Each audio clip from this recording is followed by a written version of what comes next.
Coach, ahead of senior year, you got guys like redshirt senior Caleb McCullough on your team. What impact have they made in that linebacker group? Oh, I mean, Caleb has had a massive impact. I mean, just I think his leadership, staying through some obviously very hard times. You love to see a guy get rewarded, by that, especially in this day and age, man. So I'm very happy for Caleb. All the success he had is the hard work that he's put in, whether it's academically, on the field, in the weight room, whatever it is. Like, it's all credit to him. So you just love to. I mean, that's why you coach. You love to put and give energy into guys and see them be successful with it. Yeah, you guys have an opportunity to go undefeated at home for the first time since 2004 this year. How big would that be to be able to send off the seniors or something like that? Just focus on the process. It's going to sound cliche. I'm just focused on having a good meeting and having an even better practice tomorrow. So obviously that'd be great. You know what I mean? I think the reason this team has had success this year is because we're not focused on the result. We just keep focused on the process, and that's all the way through the end of the game.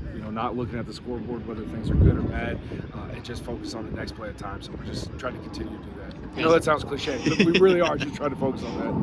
100%. You guys have been one of the best defenses in the Big 12 all year long, being able to stop the run almost at will and on the passing game, forcing turnovers. Now I think it's 6 straight weeks you guys have forced an interception. How have the linebackers sort of been able to corral everybody together, being that middle group? I mean, I think, again, it's been a collective effort, and I think when you look at each week, really when you look at the defense, it's almost every week it's a different guy really stepping up, and I think that's a credit to each of the position coaches and coaching their guys and guys being ready when it is their time to make opportunities or make plays, if that makes sense. And that's a credit to the young men of just coming out here and working, you know what I mean, and not getting too high, not getting too low, and when those opportunities are presenting themselves, guys are showing up making plays. Yeah, you mentioned a lot of different guys stepping up over the course of the season. We've seen so many guys.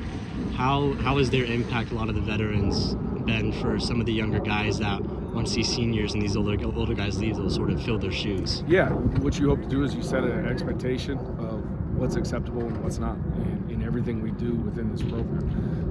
Whether it's academically, it's whether their behavior off the field, whether it's in the weight room, how they eat. You just want them to set high standards and expectations that they understand that now they're standing on someone else's shoulder and they have a responsibility to uphold. And that's gone long past. I mean, that goes back to the mid-'90s and the '80s, and it's great to have some of the former players come out and express those things when you get to go to Camp T and you get to see those things in person.